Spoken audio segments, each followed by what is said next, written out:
Guru ngaji niki misalkan di BPJS. Tadi Bapak Kepala Desa menyampaikan dengan tenaga kerjaan. Tetapi makin niki kan buktinya masih banyak yang belum. Hak-hak dasar seperti jaminan dari BPJS Kesehatan, BPJS Ketenagakerjaan itu yang menjadi satu keharusan yang harus diberikan oleh pemerintah sebagai bentuk perhatian terhadap guru-guru ngaji yang sangat berjasa untuk membentuk karakter daripada anak-anak didik yang belajar di mereka. Ranperda ini kan inisiatif dari Dewan yang kemudian nanti akan disahkan menjadi peraturan daerah. Ketika sudah disahkan tentu kan menjadi satu keharusan untuk kemudian dilaksanakan amanat dari perda ini. Dalam anu ini ada insentif Pak di perda ini? Di dalam perda ini kita mendorong untuk kemudian pemenuhan hak-hak daripada guru ngaji. Nah tentu hak yang paling mendasar itu memang kan insentif, tetapi tentu itu nanti kita tetap menyesuaikan dengan kondisi fiskal daerah. Artinya keberpihakan terhadap guru ngaji nih Pak ya? Ya, jadi Ranperda ini betul-betul nanti akan menunjukkan keberpihakan, kepedulian, perhatian dari Pemda itu harus lebih ditingkatkan lagi kepada guru-guru ngaji. Ketika kemudian nanti fiskal daerah misalkan cukup, maka tentu lebih bagus. Jadi desa dengan dana yang dikelola memberikan insentif pada guru ngaji, kemudian Pemda juga melalui EPD terkait misalkan juga dapat memberikan, maka itu kan satu hal yang sangat luar biasa. Itu yang menjadi harapan kita ke depannya. Jadi tadi banyak masukan dari guru-guru ngaji yang hadir dalam kegiatan seperti ini.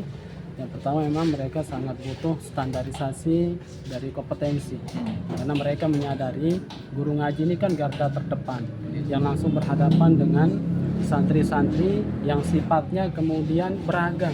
Kalau SD atau TK itu ada standar usianya kan. Nah kalau mereka ini kan dari anak usia 2 tahun ukurannya sampai kemudian usia yang cukup remaja kadang mereka terima kan. Dan kemudian ada juga aspirasi kaitan dengan jaminan konkret dari nanti rancangan perda ini, terlebih di tengah era yang dianggap kemudian pemerintah lebih memperhatikan MBG daripada kemudian pendidikan secara kognitif di negara kita ini.